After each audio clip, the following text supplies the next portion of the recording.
ঈশ্বর কেন তোমার কাছের মানুষকে সরিয়ে দেন, যাকে ছাড়া তুমি থাকতেই পারবে না? হঠাৎ সেই মানুষটাই কেন দূরে চলে যায়? মিহিরের জীবনে একজন খুব কাছের মানুষ ছিল, বন্ধু না আত্মীয়, তার থেকেও বেশি কিছু। সে বিশ্বাস করতো এই মানুষটা কখনো আমাকে ছেড়ে যাবে না। কিন্তু একদিন হঠাৎ দূরত্ব তৈরি হলো, কমে গেল কথা, ব্যবহার বদলে গেল, শেষ পর্যন্ত সম্পর্কটাই ভেঙে গেল। মিহির ভেঙে পড়ল।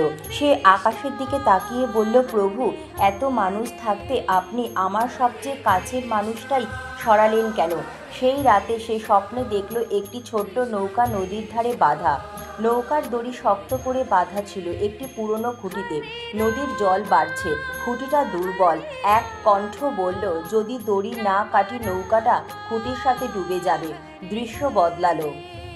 একটি গাছের শুকনো ডাল কেটে ফেলা হচ্ছে। মিহির কষ্ট পেল। কণ্ঠ আবার বলল, সব ডাল ফল দেয় না, কিছু ডাল কেটে না ফেললে গাছ বাঁচে না।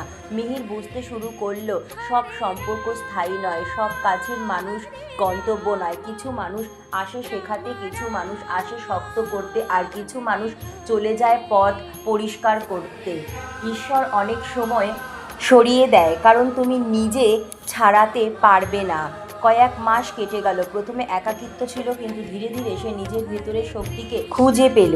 যে জায়গায় সে আবেগে আটকে ছিল, সেই জায়গা থেকে বেরিয়ে এসে সে নিজের জীবন গড়তে শুরু করলো। পরে বুঝলো যে মানুষটা চলে গেছে, সে থাকলে হয়তো সে কখনোই সামনে এগোতে পারতো না। মনে রেখো, ঈশ্বর কখনো তোমার কাছের মানুষ সরান না তোমাকে শাস্তি দিতে, সরান তোমাকে বাঁচতে। সব হারানো ক্ষতি নয়, কিছু হারানো মুক্তি। তাই যদি আজ কেউ দূরে চলে যায়, ভেঙে পড়ো না।